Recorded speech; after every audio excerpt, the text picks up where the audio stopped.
I followed him borrowing money. He asked me to borrow money. I borrowed money in my school. They are still there. The debt of the money I borrowed, I'm still paying it till date. The money I borrowed is this pastor that is helping me now to foot those bills. I borrowed money for his sake, his children's school fees that have heaped like this. I'm paying it one by one. I've not finished paying the debt till now. Go to Holy Child School Rumukushi and ask. They are all aware of the story. It didn't end there. Now, after everything, we come to that place. We come to the house where we are living right now. Now the thing is, feeding is a problem in the house. Ask Bright if he has given me upkeep since 11 years I've married him. Even if it is 5,000 naira upkeep, go and ask him. Go and ask Bright if he has done anything. But I don't complain. It's normal. He may not have it. I keep living my life the way I'm living it. I keep surviving the way I'm surviving it. It didn't stop there. This same Bright, after 1 year, I returned back to him. Where he took me to the church, he has met one church he wants to be attending. I should live with him and all that. I left with him. Now, the issue now is, at the end of it all, I came back. We started living outside the family. Bright started from where he stopped. He started the worst. The worst is that I shouldn't go to work. I should be a housewife. During the pandemic, I shouldn't go anywhere. He called people. He said these men are chasing me and chasing men. He saw anybody around me, he will nail them. He has done so many things. He chased people that call me mother away from me, the youths, the teenagers. He said they're all sleeping with me. That was it. So he told me that the only way for him to give me a total support into my music, because I have gone to the studio to do a skeletal work of my music, he said not in his house. Not in his house. Now, the issue now is that he said I have affairs outside, that there are many men that are chasing me and all that, that I must take an oath for him. I must take an oath for him. He said I should take an oath. That's the only way he will allow me to have peace in his house. I now begged him, if I take an oath, the record of the oath is with me. I recorded it. I have record of it the day I took the oath. I said, if I take an oath for you, will that make me to be a free woman? I can go. He said, I can go to the moon. He will be sleeping. I should take an oath that there is no man that is going to sleep with me, blah, blah. I said, is it for both of us? He said, no, just him alone. I took that oath for Bright, just to prove to him that I am innocent. I took oath against my faith. I took oath against my faith, just to prove to him that I don't have any skeleton in my cupboard. And I asked him, do you have peace? And I say, I have peace. But that is the worst. He started doing the worst. I'll go to borrow food outside. I'll go and, no, just negligence. Sometimes I will go carry the children and buy them food for them to eat. Me, I will stay hungry. A neighbor will just give me food to eat. I will just be surviving it. I said, enough is enough. I'm not going to die. He looked at me one morning. He said, there is no marriage between us. That I'm just in his house wasting his time. That I'm a smelling thing. He chased me out of our room. That I'm a smelling thing. That smelling thing, he called smelling thing. He threw in the garbage. He threw me in the garbage thinking I'm going to die. He said he's make my life miserable. That when last I hear about his name, I will run away. That's what he told me. And I told him I'm not going to die. That he's going to make my life miserable and all that.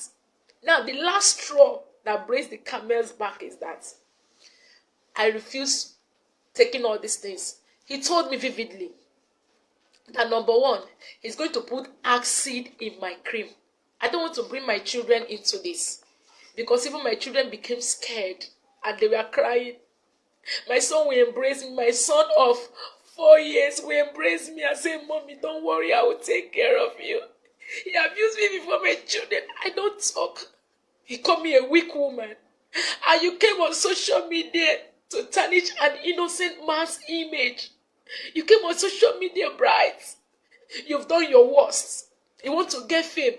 You bend to your knee that you're going to destroy me. But let me tell you, this is my rising moment.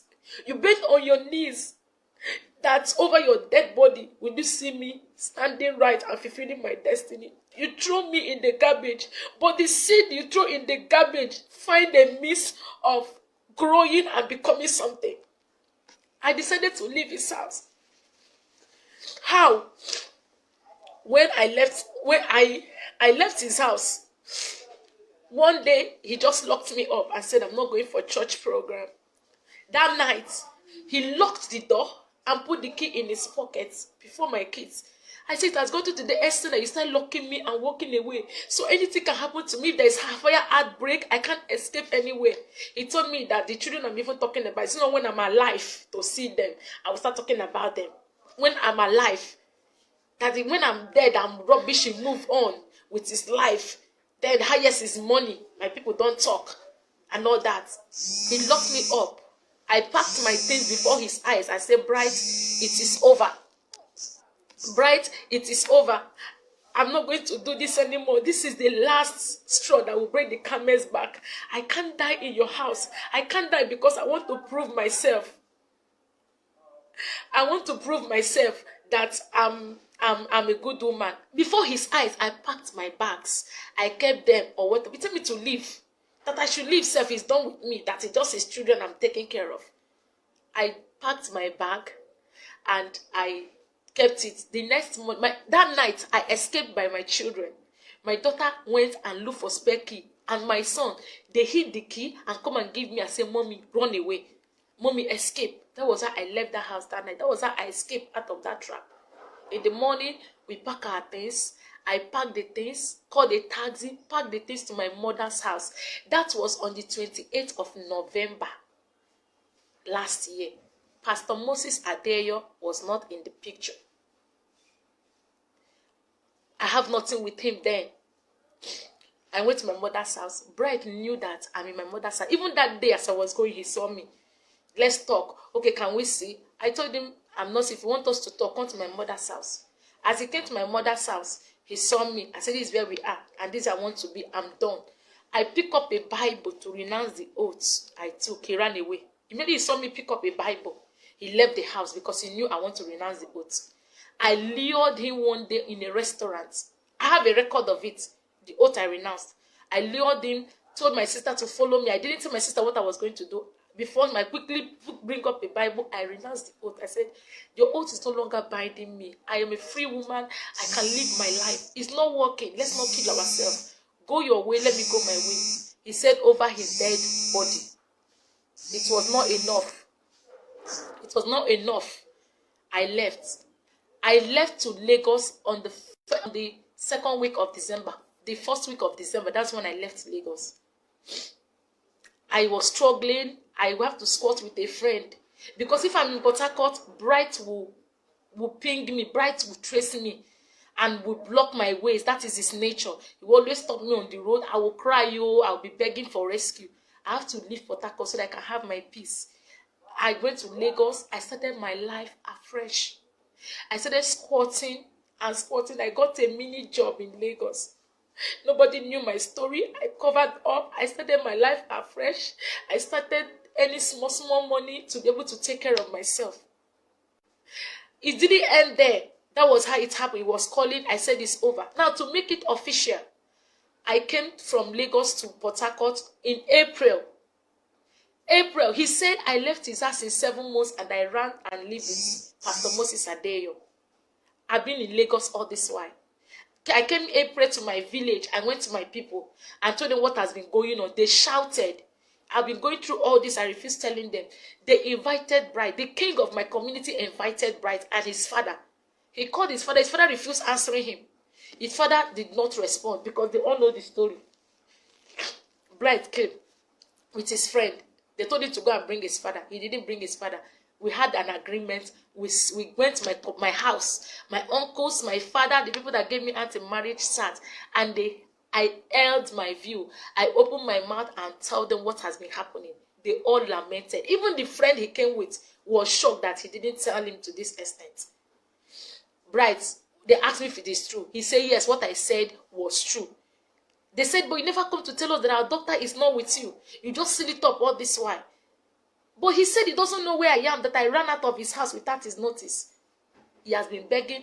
Now, They asked me what I want. I told them that the marriage is over. I'm no longer interested. I want to move on and live my life.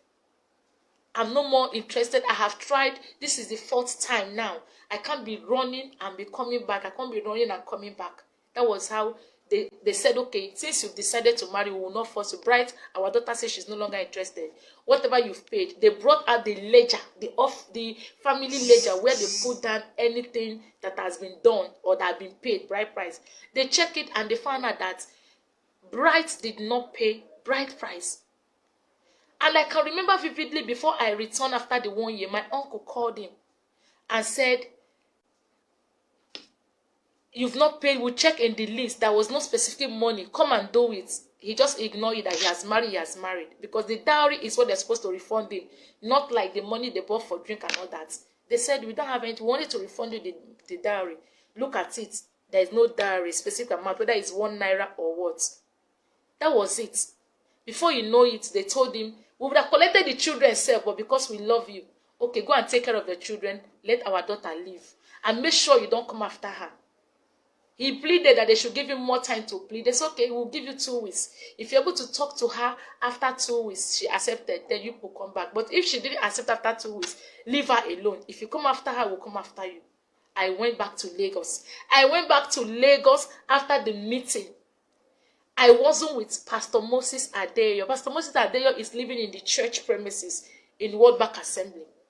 There are people there. I'm living in Lagos. I wasn't living with him. I went back to Lagos to continue my life. He do call me until I blocked him. I told him, don't disturb me again. There is nothing between us. I have moved on. I will, if I want to live my life, I want to get married, whatever. He said, over his dead body would I get married. Over his dead body would I go to another man. Over his dead body. That is him for life and death, whatever. I told him, I have nothing to do with you. You don't own my life. I have my life to live. Before I came back 2 weeks ago. Even the day as I came back on Friday, he saw me on Sunday of it when he came to see the children in my mother's house. He saw me. He saw me. I wasn't in Pastor Moses' house. He said he doesn't know where I am. He saw me. And why did I said, I have nothing to do with you. If you want to take care of the children, these are our children. Take care of them. He saw me. It's my life. He dumped me in a dustbin and all that, trying to bury me. Another man picked me up and tried to give me a new life. And he just stand up to tarnish my image. He stood up to render another man, to render an innocent man's name useless. Just because he chose to identify with me. He promised me that there is no man that wants to stand for me, that he will make them miserable. And that is what he's trying to do. But my God has frustrated his counsel. I am alive today. And I'm happy. I don't want to ruin my happiness. But I pray that God will forgive you. I pray you find forgiveness before God, bright. I pray that God will forgive you for tarnishing a man of God's image. You choose to tarnish his image because I choose to live. You want to dump me in the ground and I refuse. Now there are so many women out there who are dying like this. And because of what the society will say, they choose to die. If I have died in Bright's house, people will say, why didn't you talk?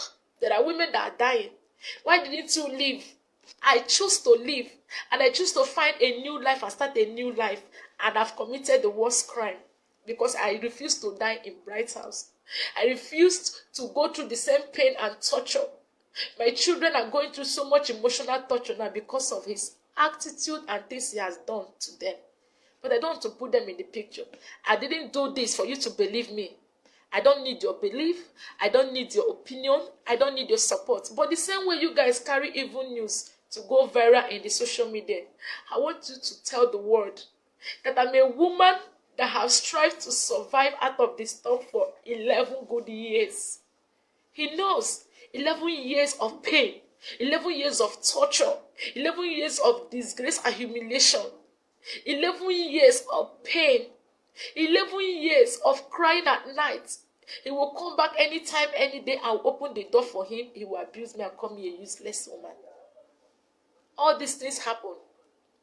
Now, the thing is, I choose to marry. I have the right to marry whoever I want to. If I found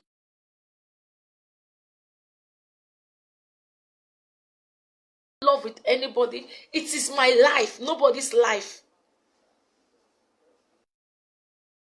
People should leave Pastor Moses Adeyo out of this. He's innocent. I'm begging you. Leave the man of God out of this. Let Bright face me. People should tell Bright to come and face me. Let him come and face me. Let's talk. I have some records of his threats. Let him come out and face me. I didn't want to talk, but he has pushed me to the wall. He's trying to make me to go viral as a bad woman. And lastly, before I go, everybody is sympathizing with him. He's a free man right now. As many young ladies who are desiring husbands, Bright is free. I challenge you to go and marry Bright. So many of you that have daughters and sisters, go to his page, go and marry Bright. If you're able to live with him for 3 months, then you come back to me and shook my hand. Go and marry Bright. He has his friends who knows this story. His club members know his story very well. Go and ask him what happened. Go and ask him what happened. Go and ask people that knows me. They all know. Go to Rumokrushi. There's nothing more. Go and ask about this story. I rest my case. If you're interested, you want to marry him, go ahead and marry Bright. He is there. I choose to live for life. I choose to be alive for my children. I choose to live to fulfill my destiny. I choose to be a strong woman. I don't want to talk about this. I have so many things to talk about, but I'm coming. I'm going to tell the world my story because my story is large. God gave me life and rescued me from the hand of a lion that wants to devour me for 11 years. I run. And you guys feel I should remain there and die. And if I have died, the same word will say, why didn't she run for her life? And I choose to run out of my life, and you guys want to. Now take this video. Let him say it. Let the world say it. And let so many women that are into this pain see it. You have to be strong and come out of it. It doesn't matter what the world will tell you. It doesn't matter how they will nail you and rub you nail. You can still be a better person. The Lord can still give you a second chance. The Lord can still give you a way of survival. I'm begging the name of God. For now, let me rest my case. I'll come back soon. Thank you very much for your time. Thank you, but please share this video. Vindicate this man. Is innocent. I'm begging you. He's very innocent. He just wants to tarnish his image. Please vindicate him. God bless you.